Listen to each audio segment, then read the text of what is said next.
Good afternoon, everyone. Good afternoon. Glad you could be with me for part three of our Solar 101. How ironic that so early in our class I'll be running off of generator due to the huge amounts of clouds that we've had for a couple days now. And although my system is currently generating about 125 watts, it is insufficient to run this computer system and the one T's got and other things. So we're running the generator. Yep, I got to shut off.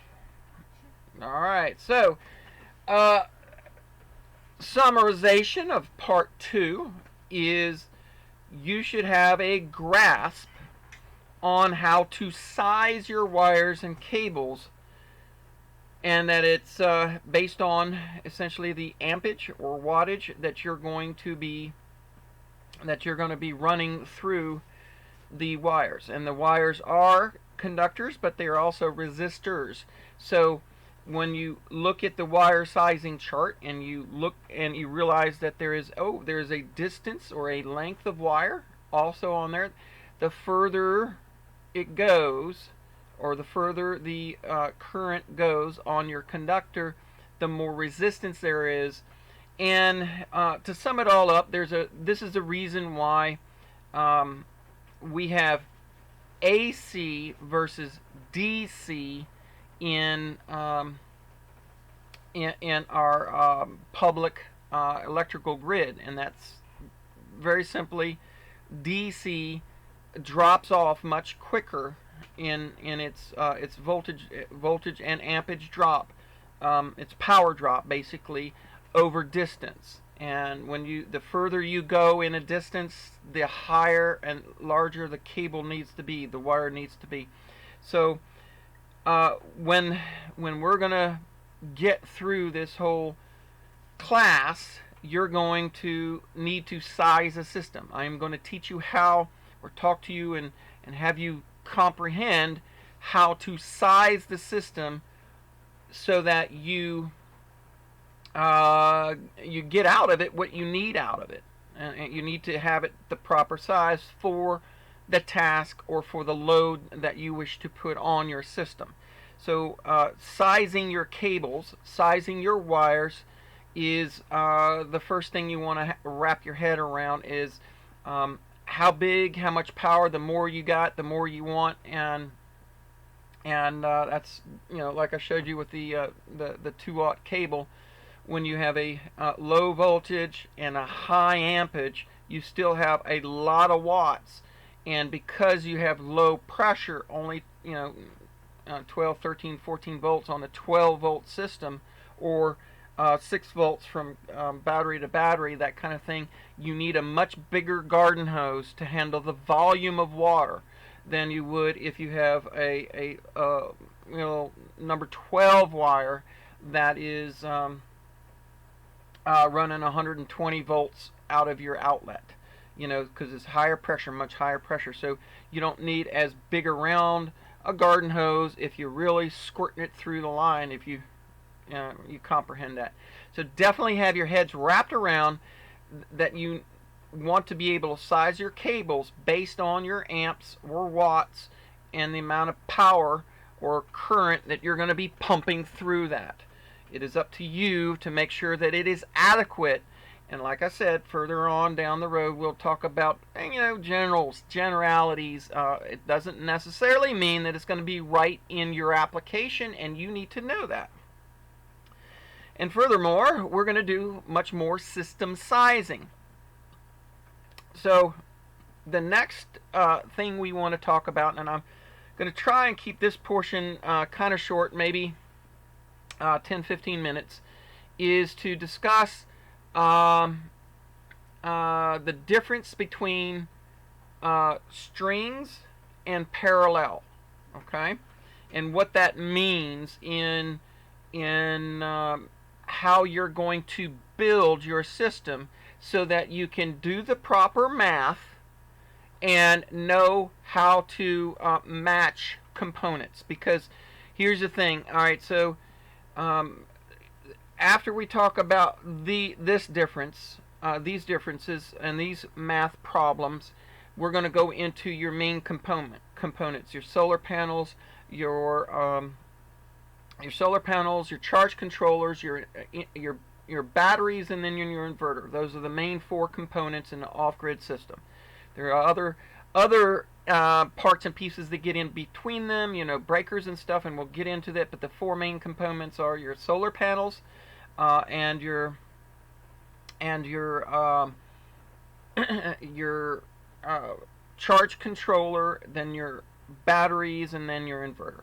And that's the order and sequence that they are connected together in your system. So we want to talk about understanding when you're combining certain parts, either your solar panels, or your batteries, because we will be doing that in our systems. We're going to add panels together, or we're going to add batteries together for more storage. We got to get something in our heads wrapped around about how do we go about doing that. And there's a little bit of math involved, and we need to use that math as we size our system. So let's talk about strings, because when I talk about a string, you're going to go, what is a string? Well, you probably could guess that a string is something that is in a line. Okay, so and that's pretty much what it is. When it comes to solar panels, a string of solar panels is going to be one panel connected to the next panel, connected to the next panel, connected to the next, or however many panels you have in a string. Okay, now when you take in DC and you string together panels, because you've got electrons flowing in one direction, you now have to do some math. And what that is when you're in a string, because you have one pump, and that's what your solar panel is, one pump connected to another pump, connected to another pump, and so on and so forth. Those solar panels are adding the pumping pressure. And what did I say pumping or pressure was? What's the correct term for that?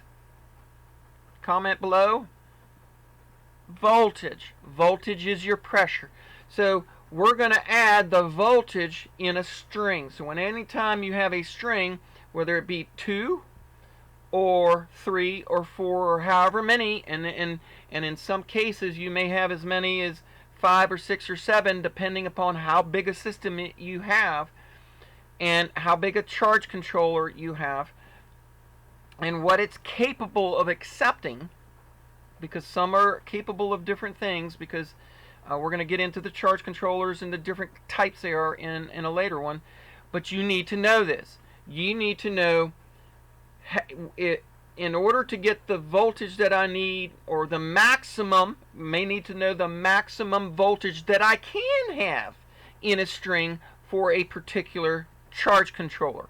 This is going to be very, very critical. So whenever you're in a string of either batteries or solar panels, you're going to need to add the voltage. So with the batteries, let's talk about it. We're going to talk about base voltage batteries, battery banks, okay? And when we get deep into the battery banks, we're going to talk about it more clearly. But when you're talking about a string of batteries, like I've got right below the table here, I've got a 24-volt battery bank, which means I got a 6-volt, a 6-volt, a 6-volt, and a 6-volt, all added up to make a 24-volt system.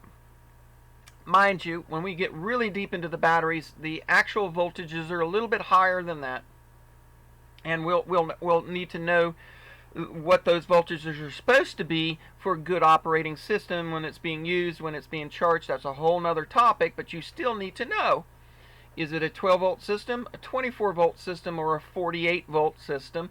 And in some odd cases, you might have 36 volt systems where you have six 6-volt batteries in a line. It's still the same concept.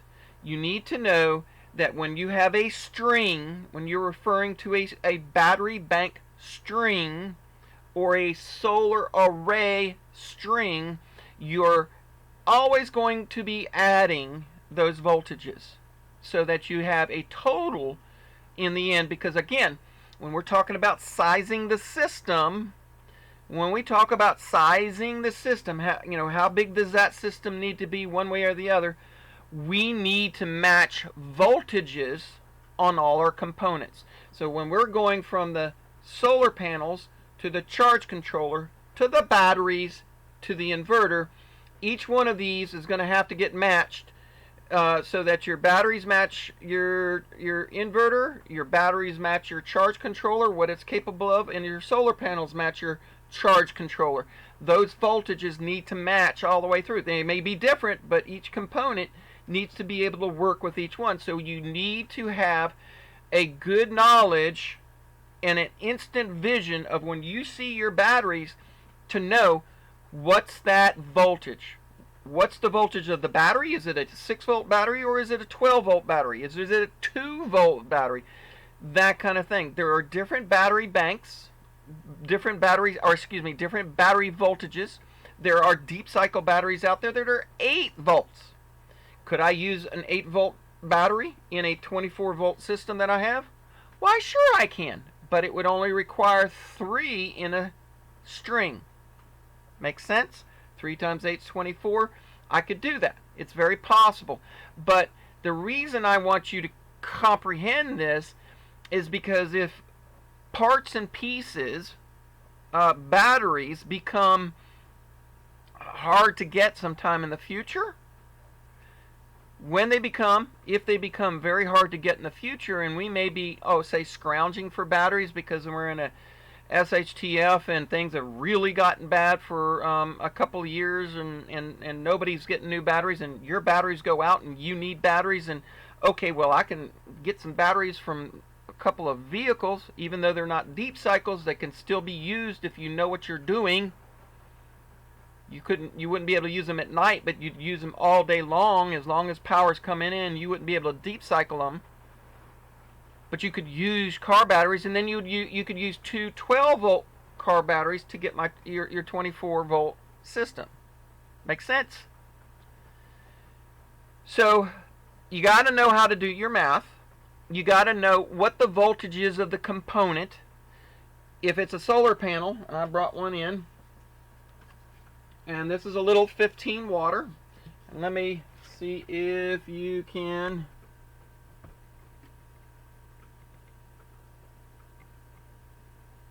get that. Trying to get it to where it's clear.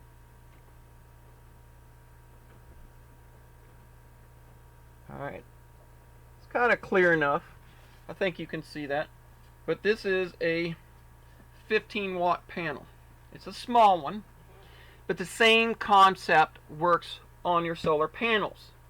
For instance, as you can see on this, these are made up with very small little silicone chips, and you have a string of these,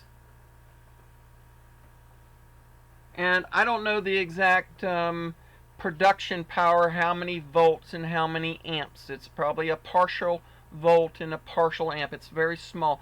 Most of your big household panels are big 6-inch square, and most of the panels are now monocrystalline versus multicrystalline cells. And there's other technologies we'll get into later when we talk about the solar panels themselves. But the point is this: those are generally, I think I know it's been a long time since I've even looked at this, but I think they're about 60. I think they're a couple watts, about 2.5 watts, somewhere in that neighborhood. Because or maybe 4 than that. Okay, so let's do a little quick math. A standard house panel, the old monocrystalline ones were 250 watts. Round that down to 240 watts. And there were 60 cell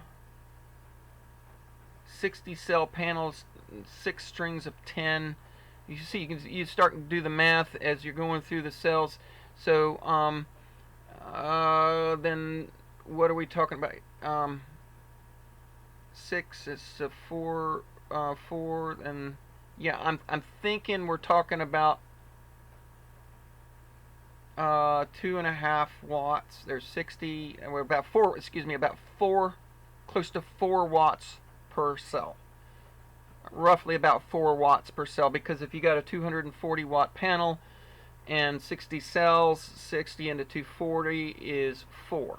So about 4 watts per cell. Now they're probably a little higher in some of the newer ones, maybe as high as 5 watts, because my panels out there are now about 270 watts, and now I know they've got some that are going up to as many as 300 watts. And they also make 72 cell panels, which are like 2 cells or 3 or 4 cells, 60. Yeah, 2 cells longer, so the panels are a little bit longer in their strings. So the concept is this: if you knew what that one cell is producing, well, you would add the voltages here in the string to come up with the total voltage of the string. Now, that's your first concept.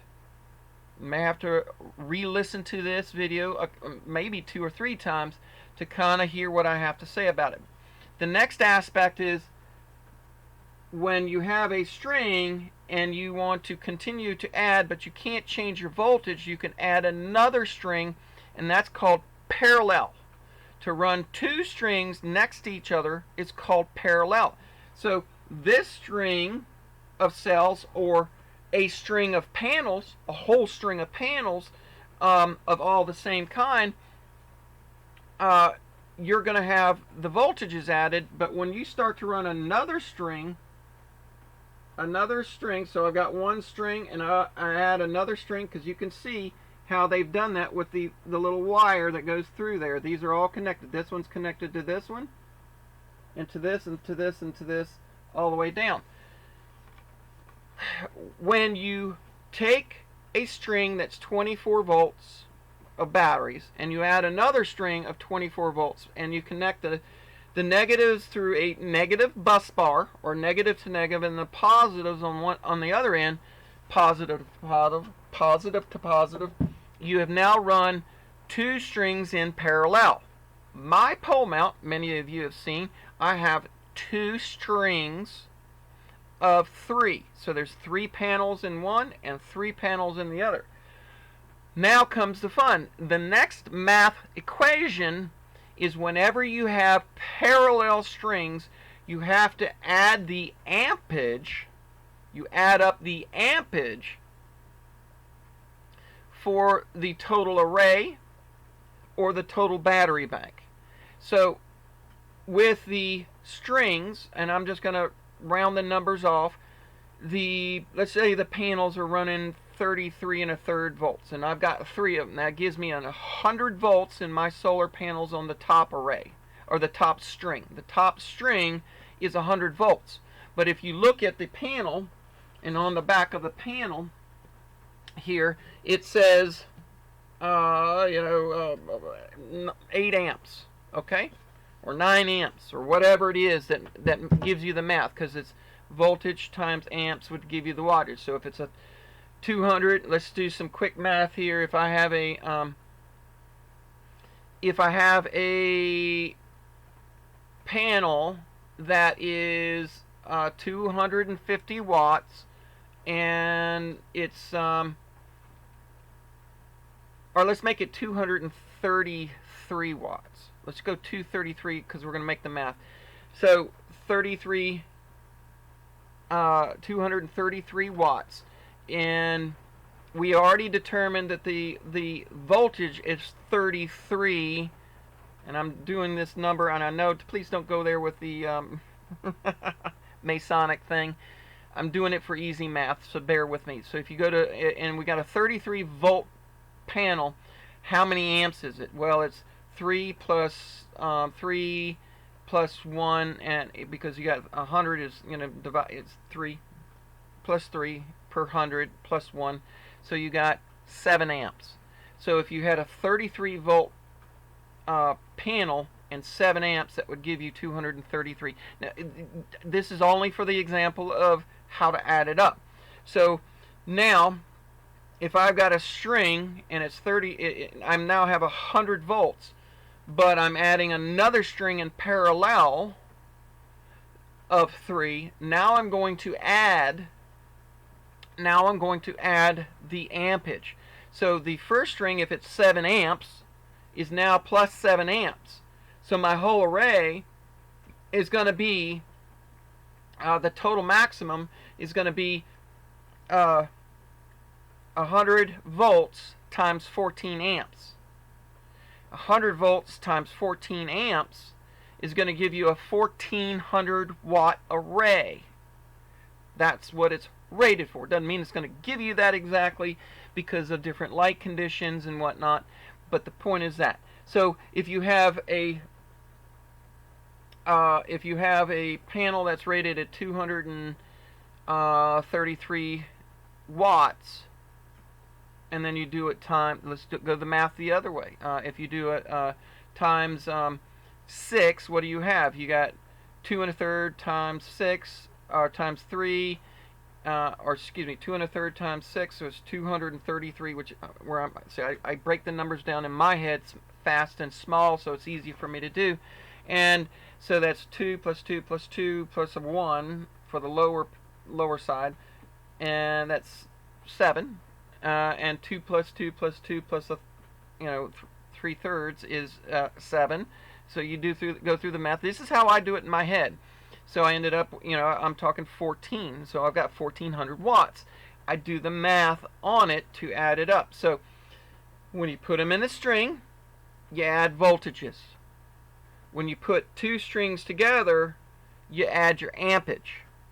If you do the math right, you should be able to crisscross add all the way through there in any way you want to, and you should still come up with the same total.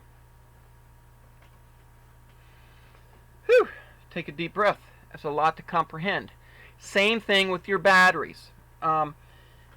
When we start to size our battery systems, we're going to size our battery systems for the voltage that we're going to need to match the inverter that we want. The inverter is going to be sized based on the load that we expect to put on it. So do we want to run refrigerators, freezers, electric fences, welders, whatever we want? We need to know what we're going to run in order to size the whole system, to know what we need to get in the long run. Okay? So with the battery banks, if we're going to need to run the batteries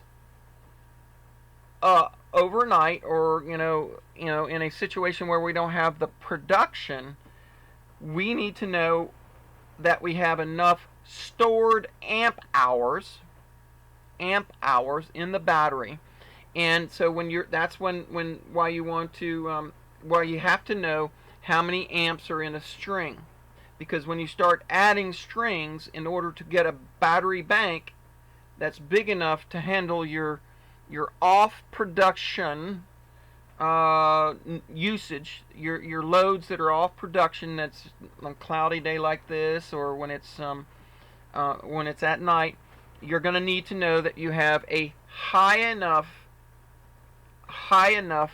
amp hours, because when you add strings, you're adding amps. So that's going to give the depth of your storage in your battery bank. There's another example. So there you go, folks. Again, we're sticking with some basics. We're sticking with some basic math so that you understand why we use the math in combination with our components. Oh, let's see. Um, we're probably long enough in this lesson. I think 24 minutes, 25 minutes is probably good enough. I think we'll save the next discussion on the components themselves, and we're going to break down um, the four components in brief into what they are. The solar panels. We'll get into types of and kind of separately. So we're going to, the next discussion is the four components and what each one does. We'll get an overview of that. Then the following four videos will be discussing each one of those components, and we'll do a video on each one of those in different sizes and what we can do with it, and we'll go from there. On that note, I think it's pretty good little discussion. Hope you enjoyed it, and we'll talk to you again soon.